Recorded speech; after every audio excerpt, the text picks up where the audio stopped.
everybody, it's Tommy here, and I wanted to make a video that just gives a little more insight into the HFX strategy and actually how to trade it, just to give you a few more rules just to make you more profitable. I remember when I first got this strategy from my mentor and started learning it and everything, I was super excited because my mentor on Zoom calls was going 7-1, 7-2, 8-2, 9-1, 10-1, or 10-0 on trades. And I'm like, okay, bet I got a strategy now. I'm going to go ahead and jump in and start using it.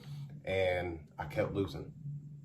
Like, I was habitually losing, and I was getting so mad because I didn't understand what was going on. And I had to really buckle down and go back over my notes, because I had just my notebook, just pages and pages and pages and full of notes, and realize that I wasn't following all the rules.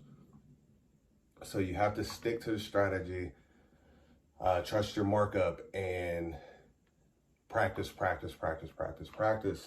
just to get good at it. But there's a few more things that you need to do in order just to fine tune it to keep you from going, instead of going like 5-4, you mess around and go, 7-2. There's a big difference there. So there's just 5 rules that like I stick to in my day-to-day trading that ends up making me as profitable as possible. So the first one is don't trade OTC.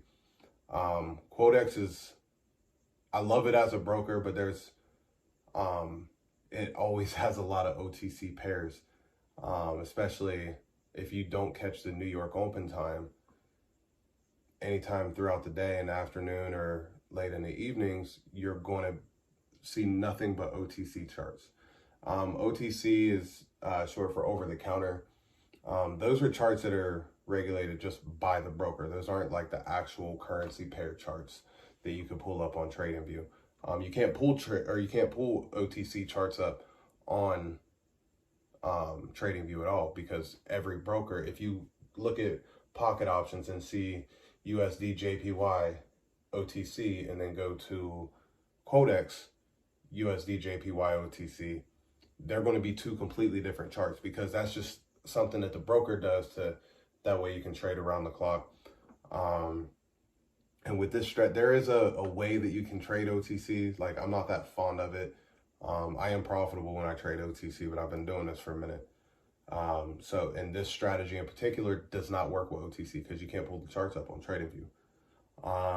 So number 1, we don't trade OTC. Number 2 rolls right into the time of day that you trade. So I've noticed the best time to trade with Quotex is right around 9:30 a.m. That's when I open up my computer, I get all my charts laid out, I see what the strengths are on certain pairs, get all my indicators and everything set up, and that's where I take my trades at.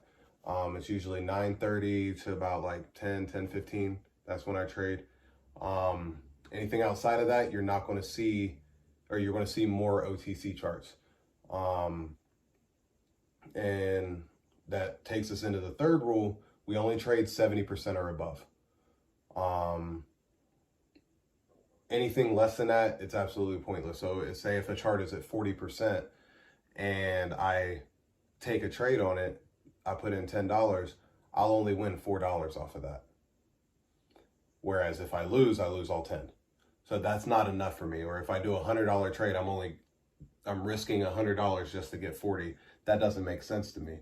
Whereas if I risk $100 on a 70% chart, I'm getting $70 back. So that's more of it. I try to stay, as obviously as high as possible on the percentage. I like to, be in the 80s when I'm trading, but like the lowest I'm going is 70%.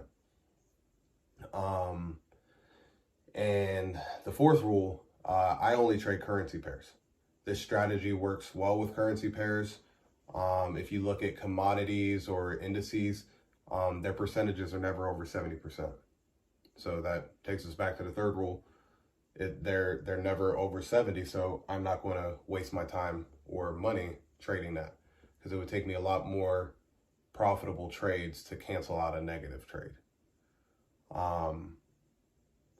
And then the next rule would be 3-minute trades. Now, if you look over here, this is one of the trades that I took today. Not every trade is going to immediately take off in the right direction that you want it to. It's just the fact of life. Like, it's just the way that trading is. Like, it's not going to go in the exact direction that you want it to as soon as you hit buy or as soon as you hit sell. 3 minutes gives the trade a little bit of room to breathe. And as you can see here, as soon as I hit buy, that joker went down. And by the end of the trade, it ended up going out and I won the trade. So I like my trades at 3 minutes. 1 minute isn't enough time, and 5 minutes is too much time. So 3 minutes is like right there in the middle. Anything more than 5-10 minutes, like I see, like if you look on Quotex, they'll throw out signals for a 30-minute trade or a 45-minute trade. You can just jump on regular Forex and make that money that way. If you find a resistance level to jump in on a trade and it's going the other direction for 45 minutes, go into Forex. Go into just standard Forex on MetaTrader. You'll make more money that way. This is money in minutes. It's boom, boom, boom, boom, boom.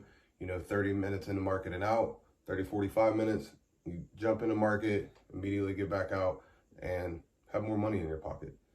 So just a review. 1, we don't trade OTC. 2, I like to trade 9:30 a.m.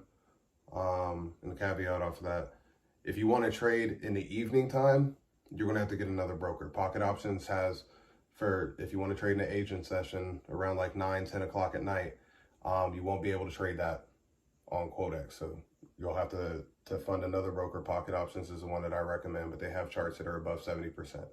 So don't trade OTC, time of day, 70% or above, only trade currency pairs, and 3-minute trades.